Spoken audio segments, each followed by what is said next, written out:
Good afternoon, ladies and gentlemen. My name is George Dobrea. So, my session is, well, between technical and soft skills. I don't know how to prove it, but let's see what I'm trying to explain. Some few words about my activity. I'm an MCT since '98. I'm an MVP on security. I do teach a lot of infrastructure courses. I started with Windows NT 3.5, if I remember well. So I do teach ethical hacking, forensic investigation courses as well. So this is my favorite subject to teach. We're going today to discuss how to turn security training in an opportunity for you as MCTs. So I think, well, the environment right now, it's concerning a lot about security, so it might be a real opportunity for all of you. So just starting with a picture, maybe you could recognize some of our fellows MCT. Some of them, they are here. Okay, welcome. Well, I did organize last year in Warsaw a training for MCTs who were intending to become ethical hacker trainers. So I'm very happy to tell you that most of them, there were 12 people enrolled in a classroom. Most of them, they are already ethical hacker trainers. So few of them, they are here. I had no opportunity to organize the same this year, but maybe we can do, starting on the next, maybe in January or February, we can organize somewhere in Europe as such train the trainer session. So you are welcome. I'll keep you informed about this if you are interested in. The provider is a council. It's interested in sponsoring this event because usually this kind of events are quite expensive, but we are trying to keep, thanks to our sponsor, to keep the cost at very, very low. So it was, if I remember well, it was 400 or 500 euros last year, including the exam. So it's convenient for everybody. So if you are looking today at the Microsoft Learning portfolio, honestly, there is nothing about security. There is no dedicated training about security, which is not so good in my opinion. We should be more vocal in, well, pushing Microsoft to relaunch the security training series. If you do remember, maybe some of you, you do remember the 21 course, PKI, or other security clinics, for example, which were very popular at the time. They were actually about 10 years ago. So at this moment, there is no certification, there is no dedicated training for security. I think it's an opportunity for you as MCT to elaborate your own security training, or to include more topics in your trainings you usually we do deliver.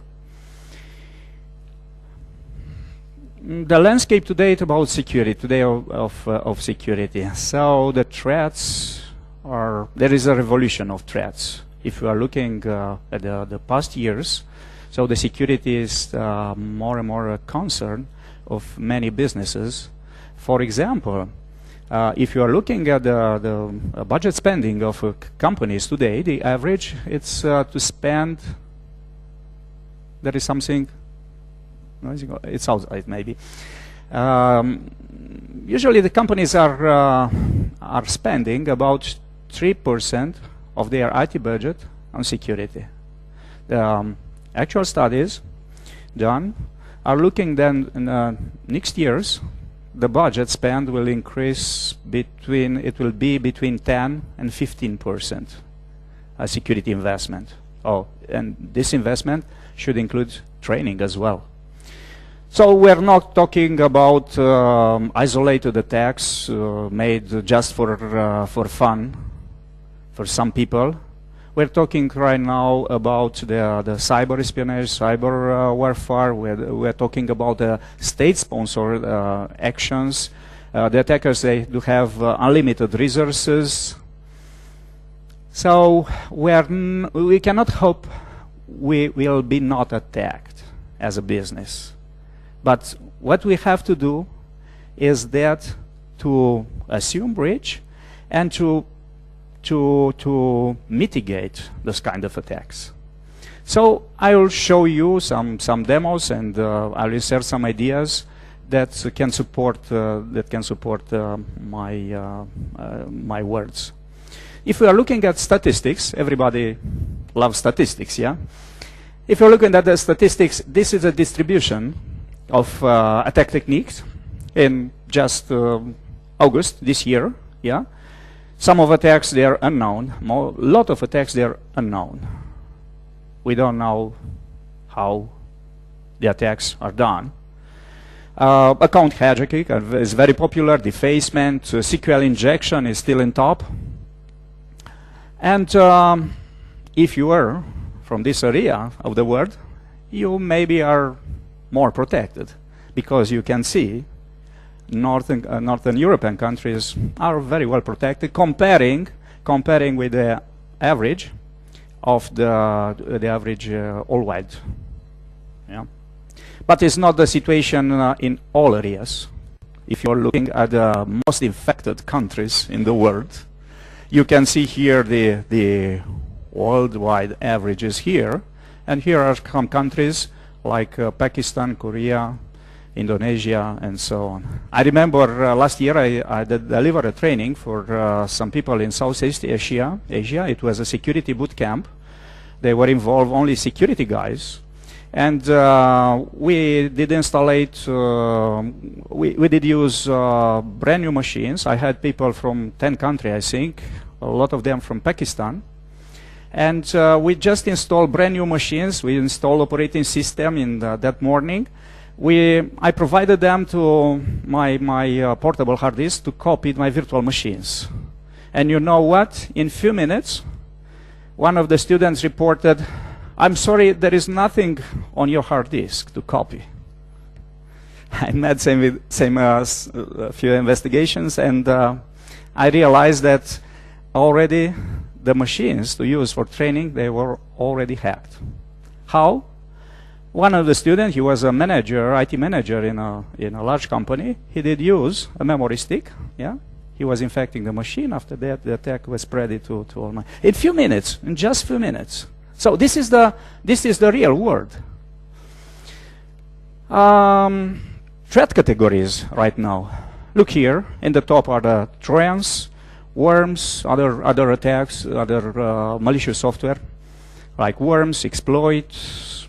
Well, Trojan downloaders, password stealers, monitoring tools, and backdoors as well. Those are the most spreaded attacks and vulnerabilities. If you are looking at the operating systems, you can see that Windows 8, it's more protected comparing with Windows XP, Windows Vista. Well, those are end of life. And Windows Server, it's well protected as well. Let's see.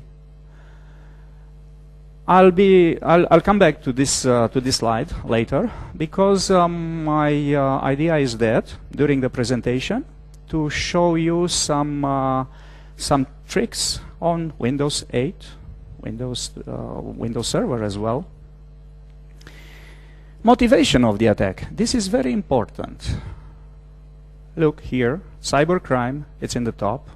Hacktivism, the second motivation. Cyber warfare and cyber espionage. So we are in a full war.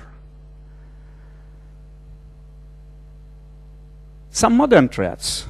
I'm just intending to present you fewer strange threats that people do not realize at the first time, and after that they are realizing how unprotected is their environment, even their life. Some of you from London? Yes. Yeah. Do you know something about those modern smart dustbins?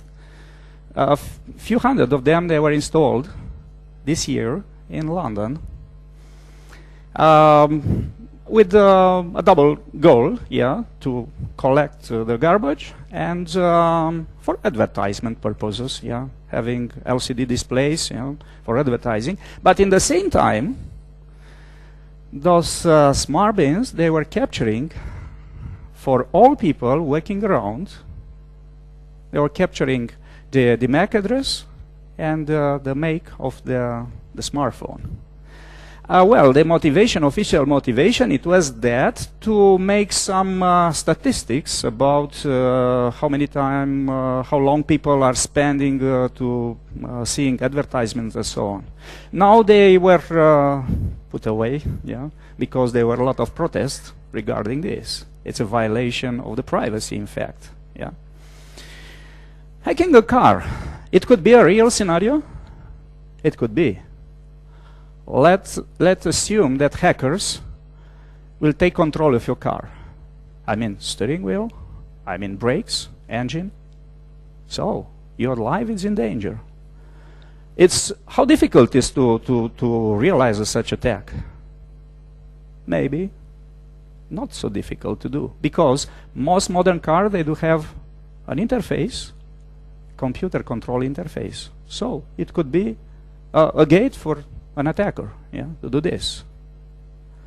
I don't have a real evidence for this kind of attack.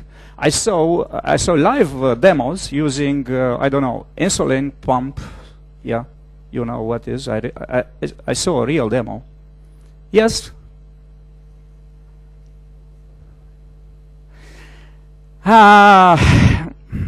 This is.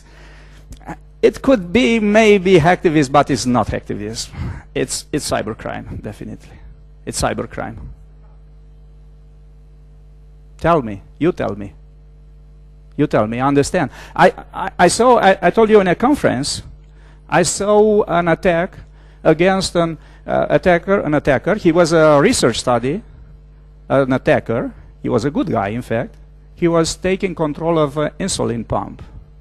It was very scary in that room.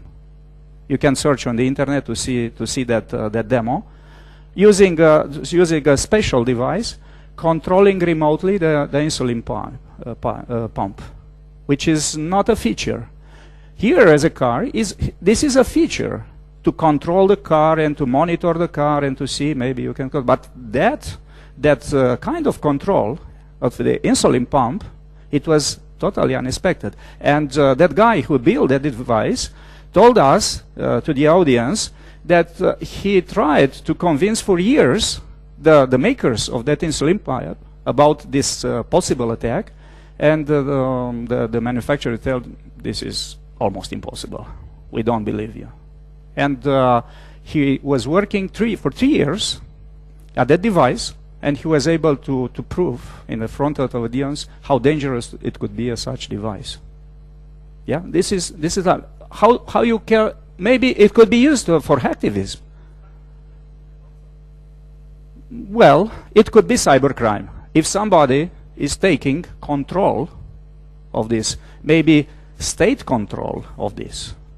If you want, we can talk about Stuxnet, about Flame, about. I'll show you a scenario immediately. Another real scenario. It was in Haifa, in Israel, in September. So it was about hacking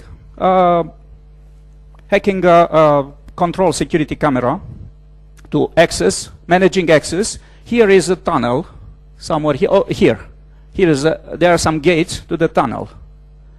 So the attackers, they controlled the entrance of the tunnel.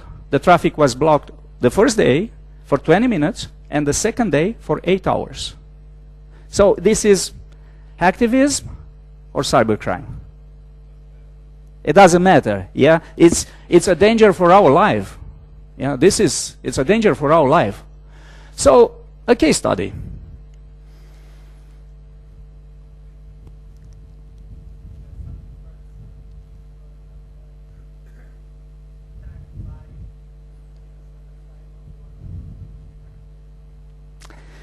Well, the limit between, in my opinion, this is my personal opinion, the limit is not very strong, yeah, because sometimes people, and let me present you this scenario, and we can talk after. Well, it was how Chinese attacker hacked the New York Times corporate network. It's a public scenario. You can find it on the internet. So, New York Times was hacked by the Chinese hackers. Why they did this? Okay, it was the attack. It was for 4 months. Sorry, yeah. It was a denial of services, distributed denial of services attack. So the story of this attack, yeah. In New York Times, they did publish a story about the fortune of the family of the Chinese leader. After that, from China, it was launched a command and control center, building a network of botnets. Those botnets were targeting some universities and public institutions in US. How? Sending some using social engineering, sending some emails with some links, and all those computers in the universities were get infected. And after that, those computers, thousands and thousands of computers, they did attack the New York Times network. This is a real attack. It's proved. It's, well, there's nothing to. It's not a speculation. It was officially proved. Yes. Yes, they know. I cannot tell you how they realized this is China, but it was officially. This is officially. You can find the story. You can find the story on the internet.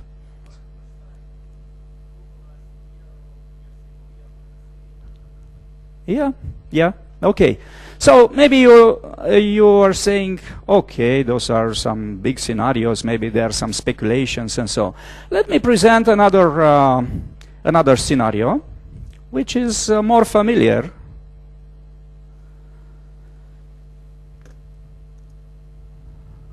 Well, this is an official methodology of an attacker. Yeah, 5 steps. Well. This is a real company. I did change the name. XYZ. Yeah, yeah. It's a real scenario. This is the network of well, not so big company. Apparently very well protected. You could recognize your network maybe here, yeah, of the network of your clients.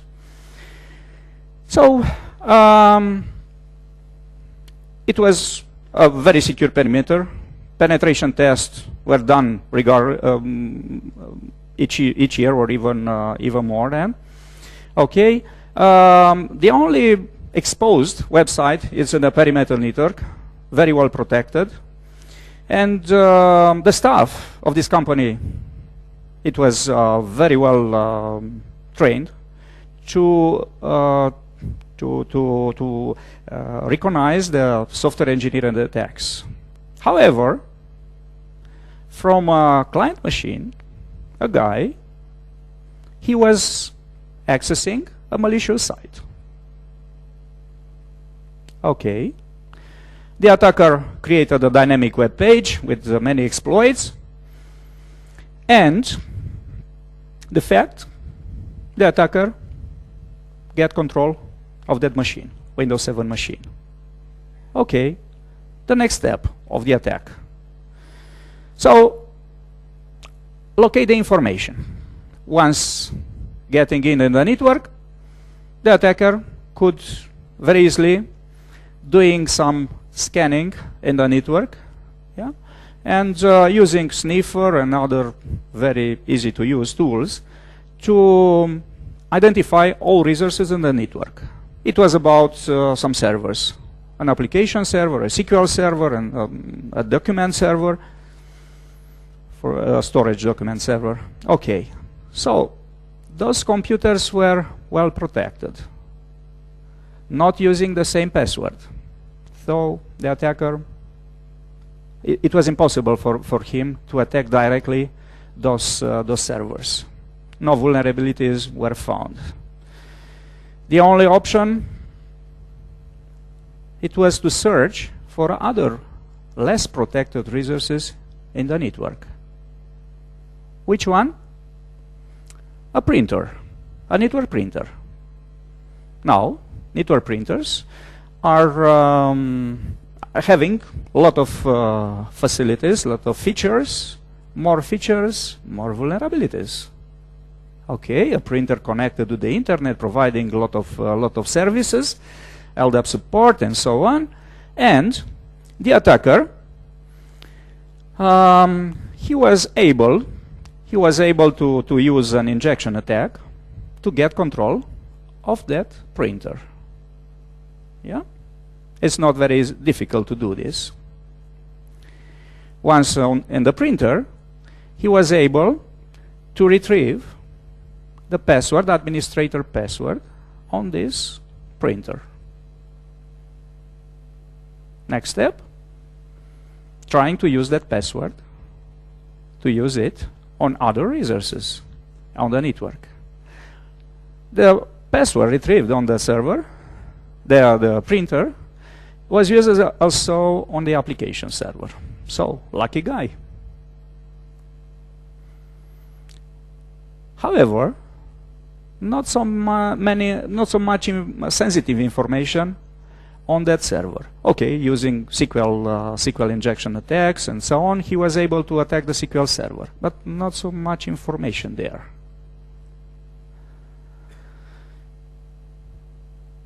Next step for the attacker, yeah, because this kind of attack, it was unsuccessful as well.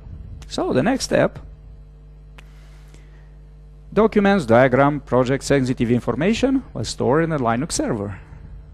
The server was up to date, well protected, so nothing to do here. But it was another server, a backup server. Yeah? And the backup server, it was not so well protected. And using some exploits for Linux, the attacker could get into that backup server. He was copying the information of that server. Yeah, he was copying those files. And in few weeks, the end of the story. Few weeks later, the malicious hacker tried to send money using a foreign bank account, using the stolen signature. The bank detected that attack, denied the transfer. Until now, the company has no idea who broke into his network. Well, how real is this kind of scenario? In my opinion, it is, because I know this is a real scenario, attack scenario. Yeah. So the idea is that do not hope you will be not hacked. So this is something you can tell to your students. You will be hacked. How to mitigate the effect of this? This is basically the idea. Make harder for him to get in. This is the basic idea. End of the story. Okay, yes?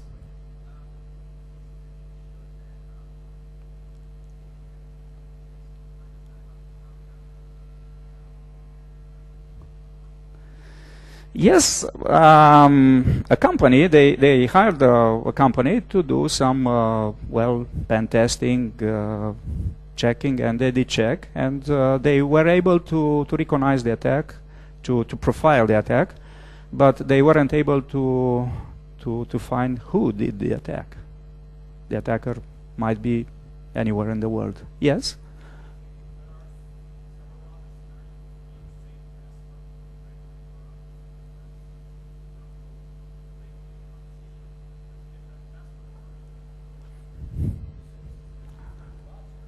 Yes, it's a logic, but they protected very well. They protected very well their application server and so on, but they weren't so aware about that result. It was a printer. Yeah, nobody considered to protect very well that printer. It's a printer.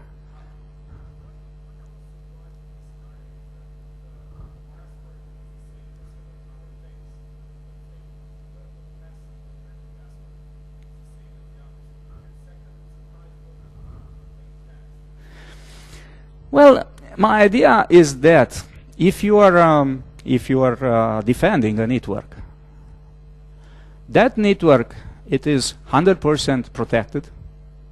There is no breach.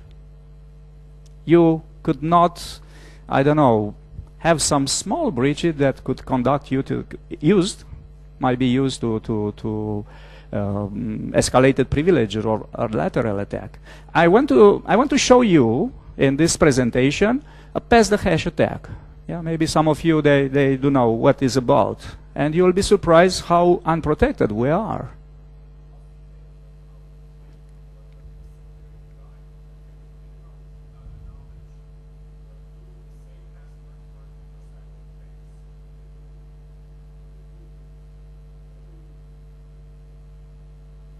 Well, this is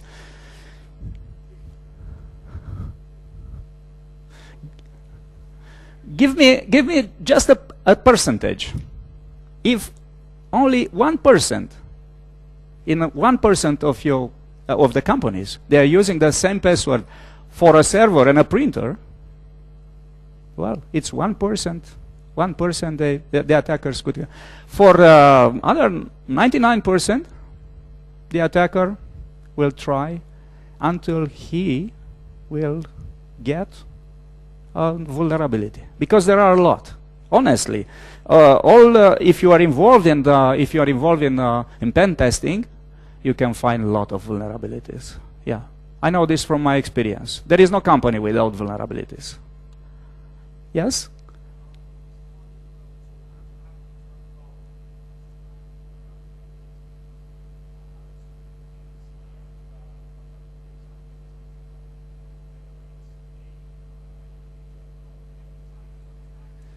Oh, yes, yes, yes. I can show you, not about phones, but I can show you some technology we are using in Windows 8, Windows 8.1, and the idea is that there is no such information how to protect better your network, how to protect, even if you're in the regular courses, Windows 8 mock courses, there is not a single word about how to protect better how to use those features we do have already in our operating system.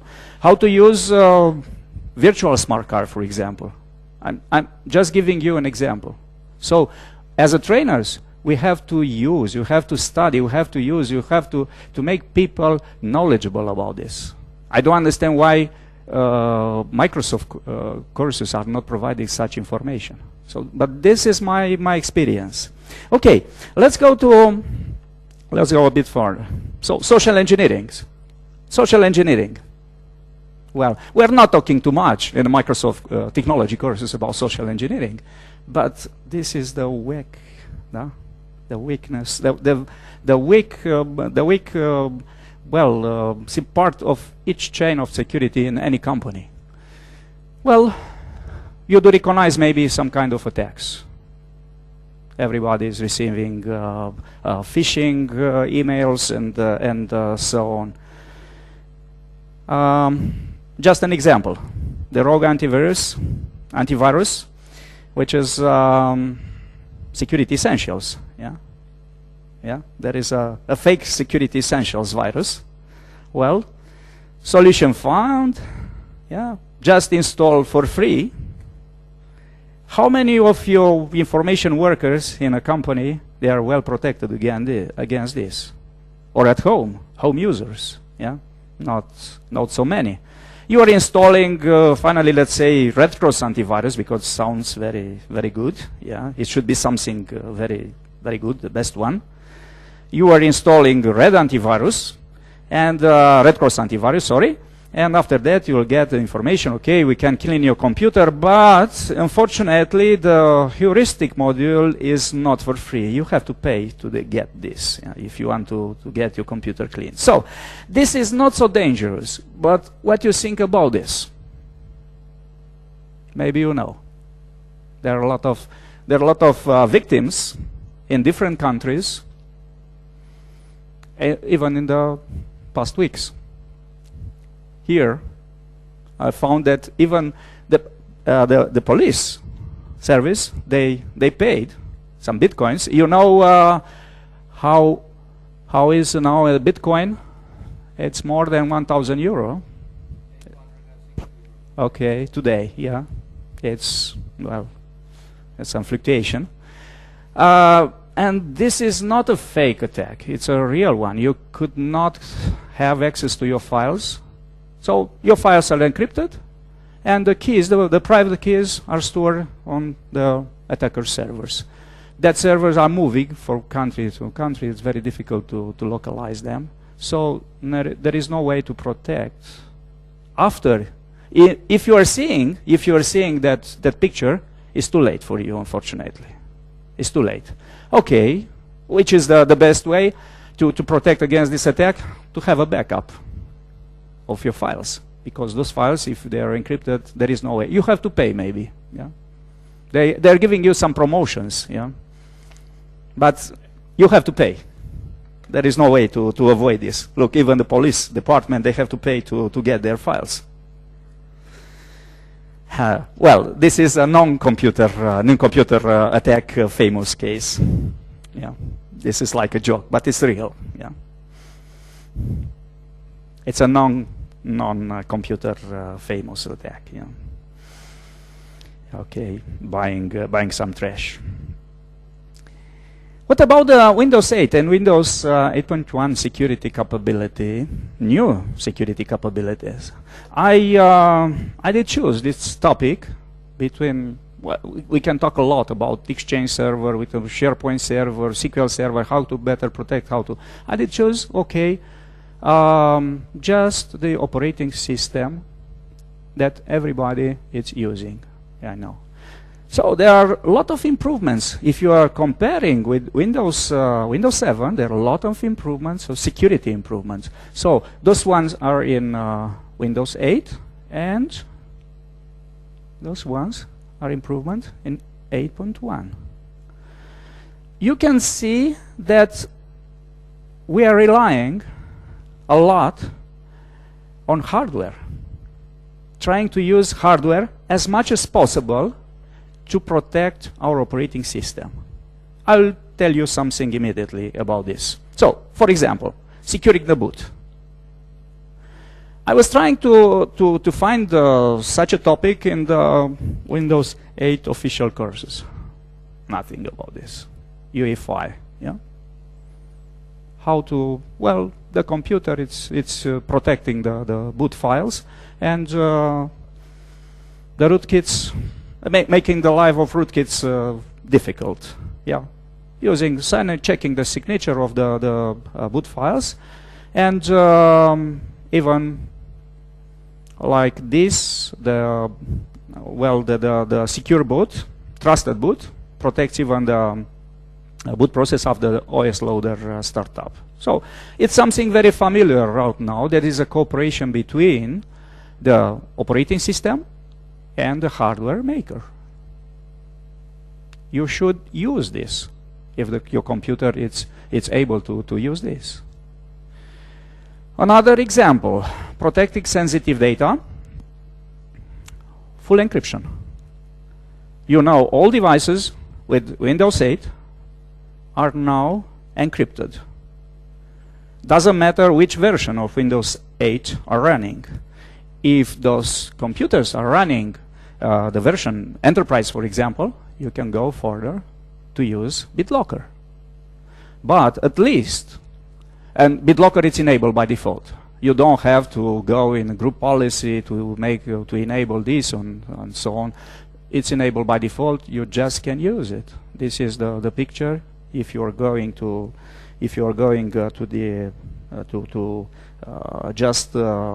a BitLocker. Maybe I have started here, somewhere here, doesn't matter. Okay, there's a BitLocker. BitLocker drive encryption. Here we go. Yeah. Yes, you need it.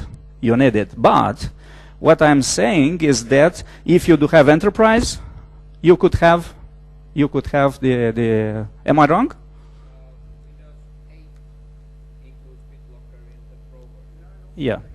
Windows 7, It's well. Windows 7 you require Enterprise and well, maybe I'm wrong with this. Yeah. So anyway, any device it's encrypted from starting, and after that you can manage BitLocker. But even in the moment of installation of operating system, so the installation files, so your device is encrypted. So it's a good sign. Selective wipe, another feature. In my opinion, selective wipe is solving a big business issue. For example, sometimes people are saying, okay, I can do wipe a device, but what if when I don't know, maybe a device was stolen or my employee is leaving the company, but if my employee is leaving the company, what to do if I'm doing a wipe, device wipe? I can do this with using Exchange ActiveSync. All devices, it was reset.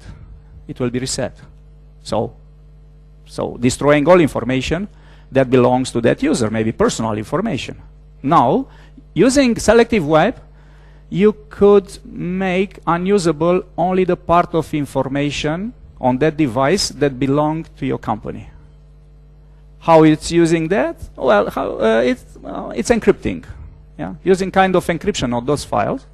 And when you are doing selective wipe of that device, the keys are lost. So nobody can retrieve the information of that device that belonged to your company, but all personal information of that user that he or she can use. Well, this is some consideration about these are some consideration about selective wipe. Passwords. Well, this is a very interesting subject. Passwords are the weakest chain, part in securing a system. We can use smart cards, but not so many companies are using smart cards at this moment. We are talking a bit later about virtual smart cards. Yeah. What about the passwords? So, how to store the passwords very secure? You know, maybe Credential Manager. Yeah. Some of them it's present from it was introduced in Windows 7. Credential Manager. So you do have separated, if I'm looking there, Credential Manager. I'm launching this. Okay, I don't want all my devices, all the control panel. Oh, sorry, it was, I think, already open. No, doesn't matter.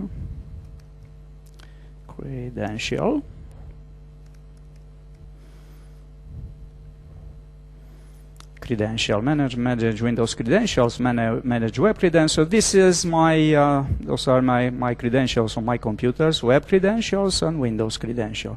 If I want to retrieve such password from here, okay, yeah, I can retrieve the password. Show, but I have to introduce it's encrypted with my password. A very easy tool. Not so many people using that.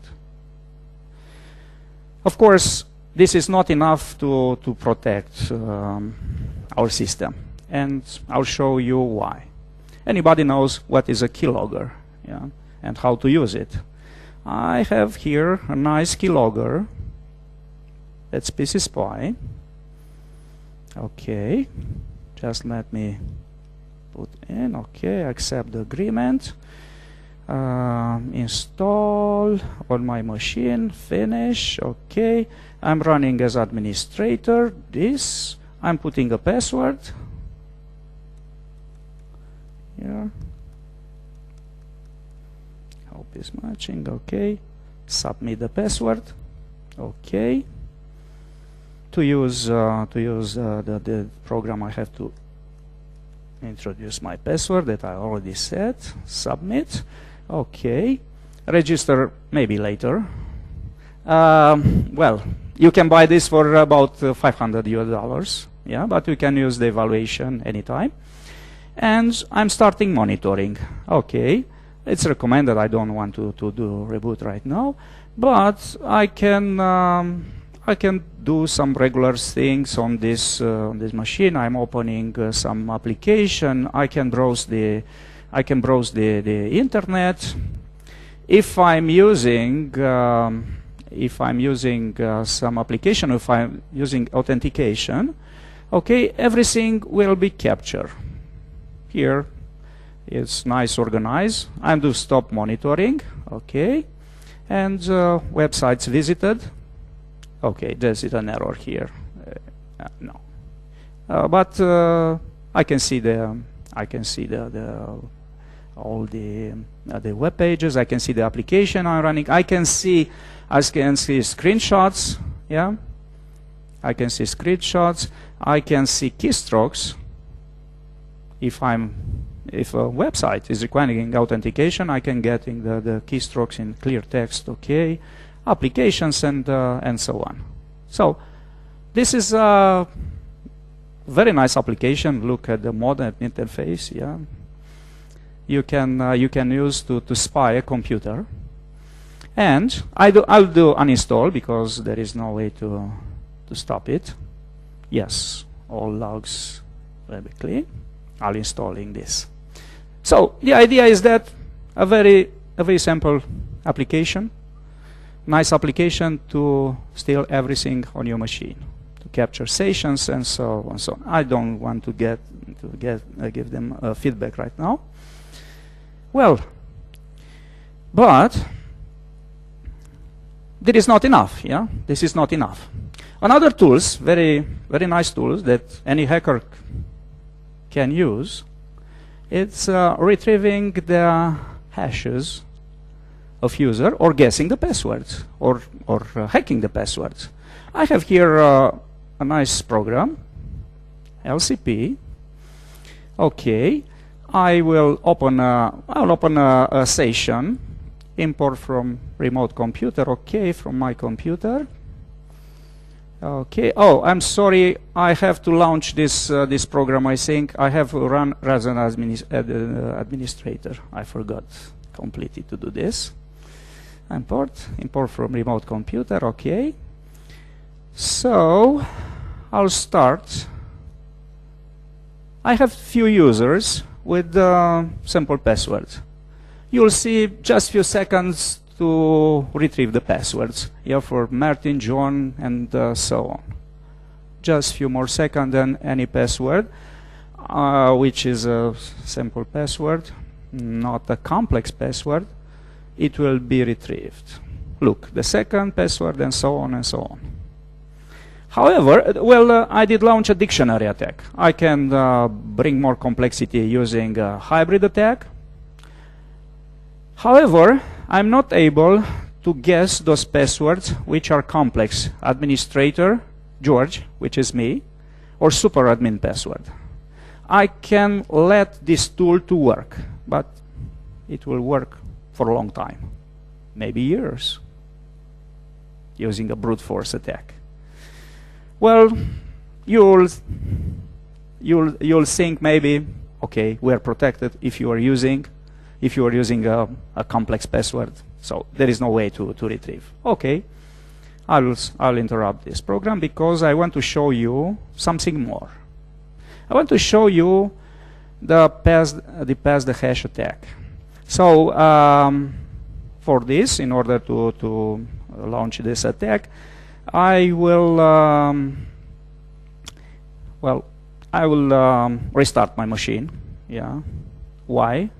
because I don't want to show you my real password right now. So for that reason, I have to restart the machine. It will take a few seconds. So the idea is that, what is this pass the hash attack? You can download a very nice white paper at Microsoft site about this pass the hash attack, and they are saying, okay, there is nothing to do right now.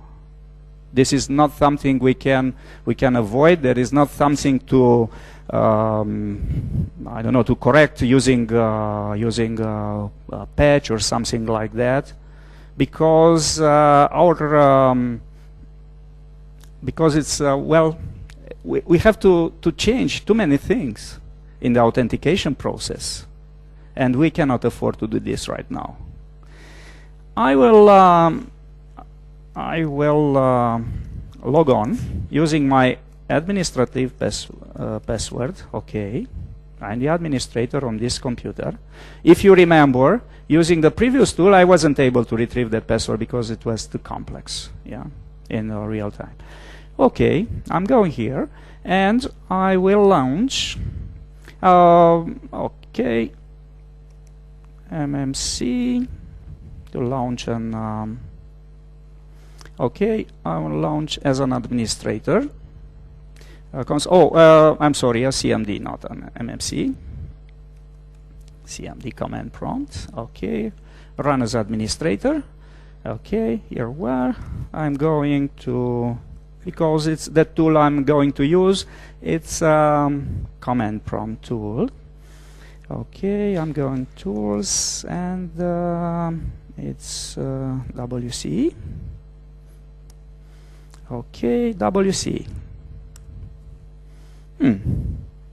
This is the hash of my account. Yeah, this is the hash of my account. Okay, I can retrieve, basically using a lot of tools, I can retrieve all hashes to all my users. But, well, I cannot any time to use the hash to launch in a good manner to launch an attack. Okay, what about my password?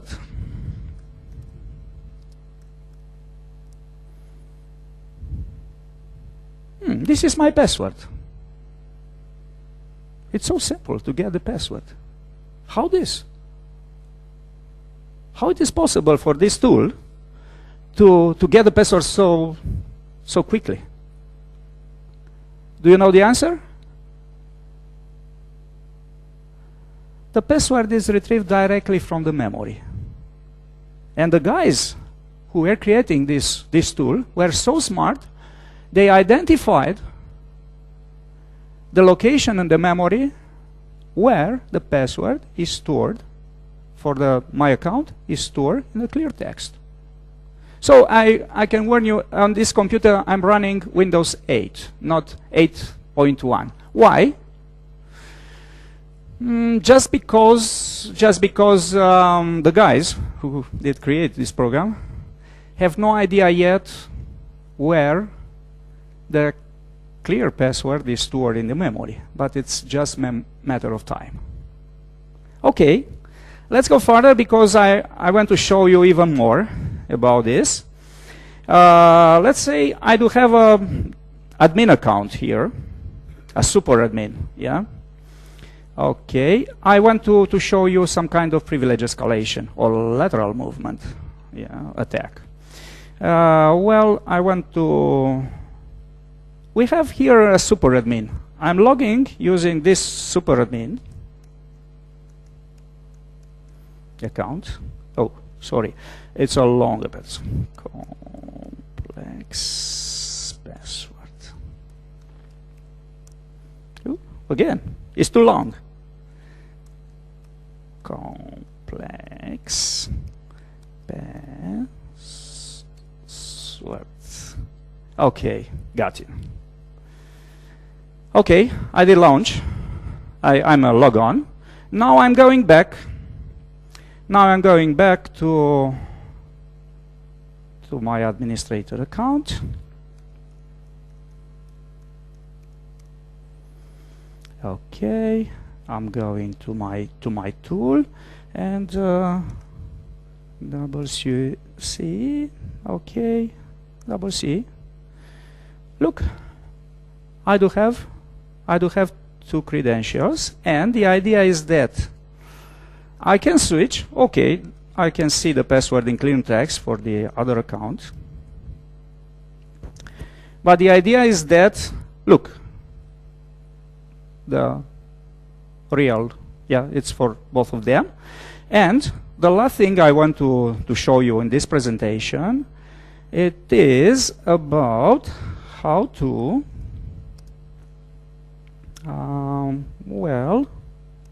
how to switch the credentials. So I'm using my admin account, injecting the hash of the super admin account. Well, how to do this? Well, in a very simple way. I can do here mark. Okay, I'm marking this credential. Okay, and I do paste here.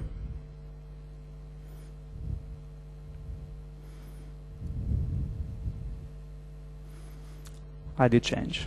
Now, if I'm logging, if I'm using the administrator account, I can pass the hash for the super admin account. So that super admin account might be network domain admin and so on. So the computer is fully hacked, fully owned.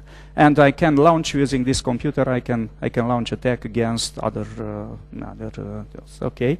And if you are looking here, yeah, you can see the hashes. Yeah, I was able to switch. The credentials were changed. Well, what about this? What do you think about this? Why Microsoft is not doing something against this kind of attack? Just a second, I will.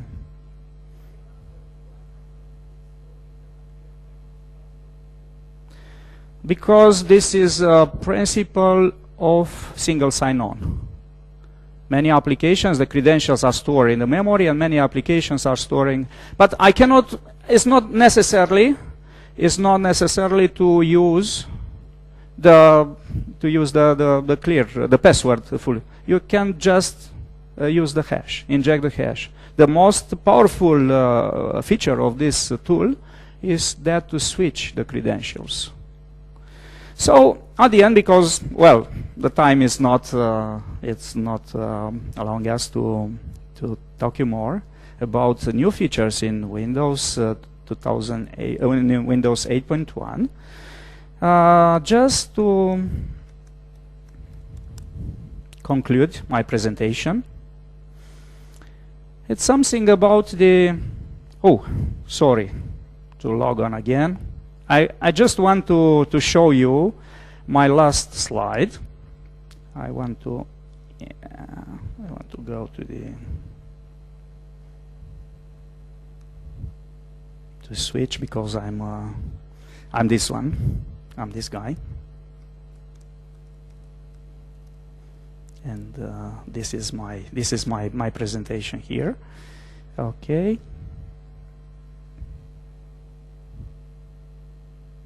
Just to switch at the end of the presentation. Well,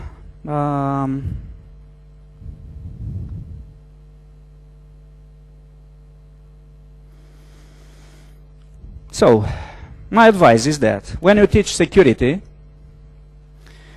so think like a real hacker. Study a lot about the tools and look from the attacker point of view. Try to look from the attacker point of view, using offensive perspective instead of defensive one. Yeah. Try to build attack scenarios, like I did present you, especially the second one.